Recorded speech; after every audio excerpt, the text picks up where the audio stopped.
Je vais revenir avec mes amis astrologues sur la question de l'esprit alpha et l'esprit oméga.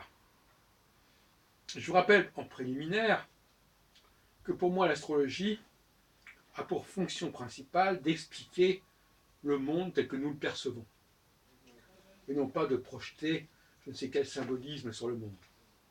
Il faut partir de ce que tout le monde peut observer, les clivages que l'on peut observer, les périodes que l'on peut observer, et remonter vers le plan cosmique pour voir quelles sont les configurations qui, au niveau cosmique, rendent compte de ces observations.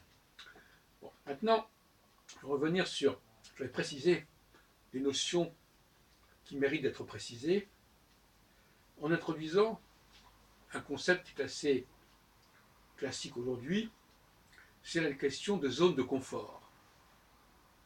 Il y a des périodes où l'on quitte sa zone de confort. Il y a des périodes où l'on revient vers cette zone de confort.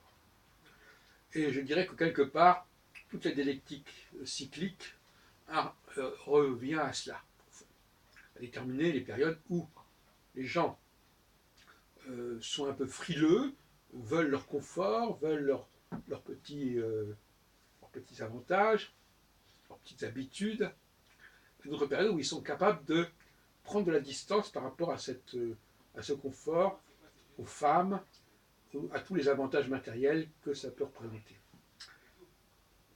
Je l'appelle la maisonnée.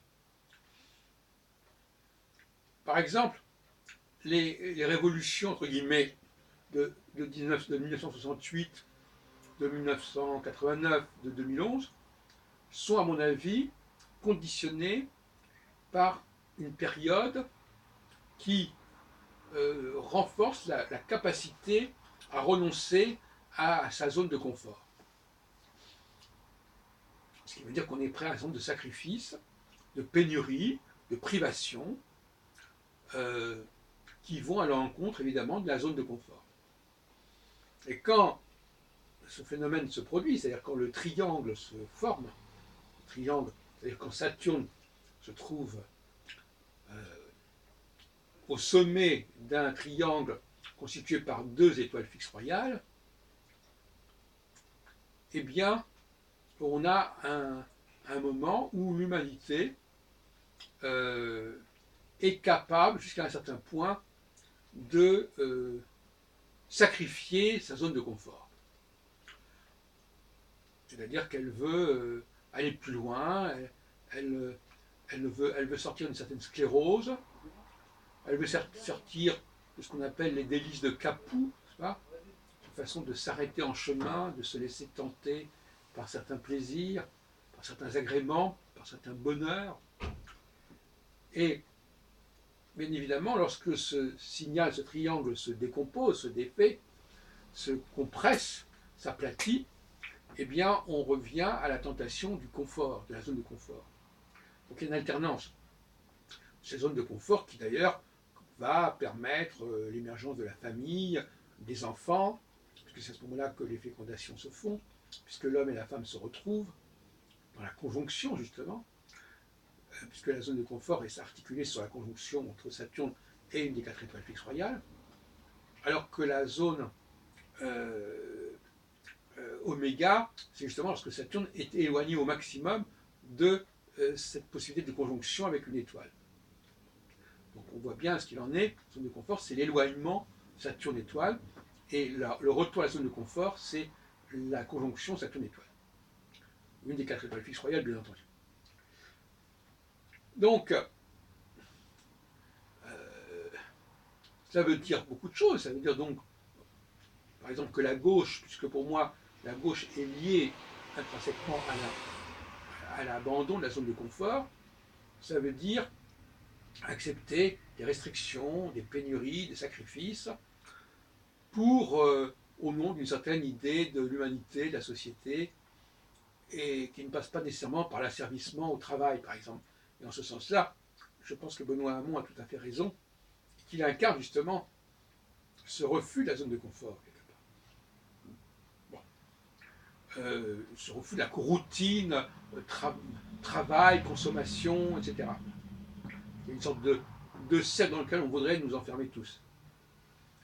Donc, refuser la zone de confort, c'est par exemple émigrer, c'est par exemple voyager, c'est-à-dire partir au loin, aller dans des régions qu'on ne connaît pas, des régions où on n'a pas ses habitudes. Par exemple, moi, en ce qui me concerne, en 68, qui était une période Oméga, je me suis exilé en quelque sorte vers Israël, et c'est pas rien. Dans une ville nouvelle, Jérusalem, dans une langue nouvelle, dans des mentalités différentes, etc. C'est ce que j'appelle vivre pleinement sa zone de confort, sa non-zone de confort. Et puis, à d'autres périodes, j'ai été moi-même victime d'une certaine fascination pour le confort, pour une certaine zone de confort, avec ce que ça implique au niveau de la consommation, des dépenses, etc. Passons. Voilà donc un outil de travail que je suggère à nos amis astrologues, c'est de se servir de l'expression zone de confort. Le Shabbat, par exemple, c'est le refus de la zone de confort. C'est pas confortable le Shabbat. Il y a des tas de choses qu'on ne peut pas faire. On peut pas utiliser certains instruments, etc. On ne peut pas utiliser certains véhicules. Donc c'est pas vraiment la zone de confort.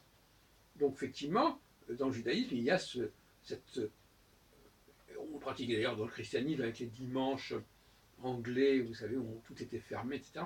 Il y a des moments où il y a une privation, il y a une fermeture qui est là.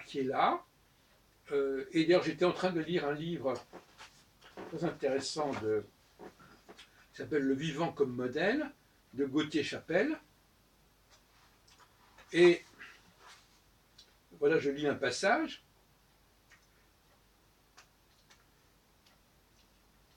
La compétition se concentrait sur les sites aux conditions les plus favorables au développement des espèces, alors que la coopération se déployait plutôt sur les sites en situation de pénurie.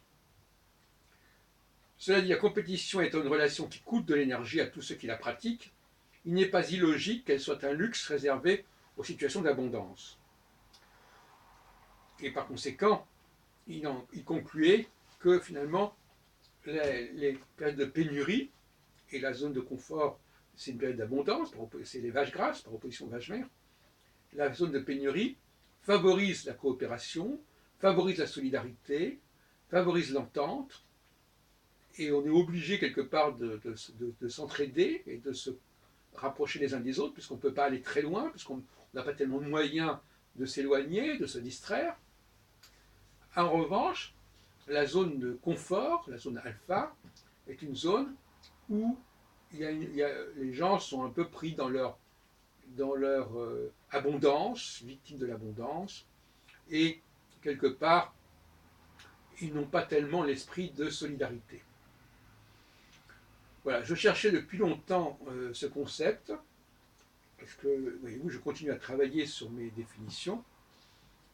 Et puis je terminerai par un conseil de bon sens, si vous voulez.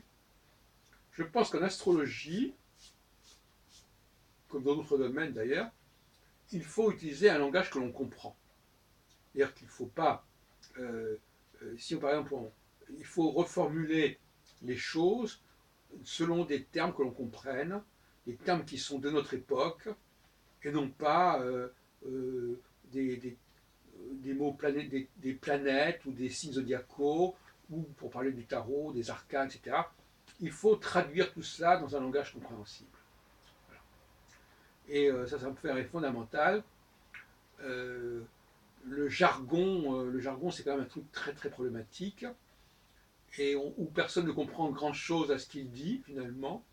On ne comprend pas la succession des choses. Le cerveau se met en veilleuse quand il est en face de séries dont on ne sait pas très bien quelle est la raison d'être, et qui finalement devraient être remplacées par d'autres séries. Et d'ailleurs, je note que beaucoup de gens aujourd'hui inventent des jeux de cartes, comme notre ami Marc Cuchartz, et bon, que finalement, ces jeux de cartes sont créés à partir de concepts que chacun comprend, que l'auteur comprend, et c'est donc beaucoup plus sain qu'utiliser de vieilles séries qui, à mon avis d'ailleurs, n'ont aucun intérêt véritablement.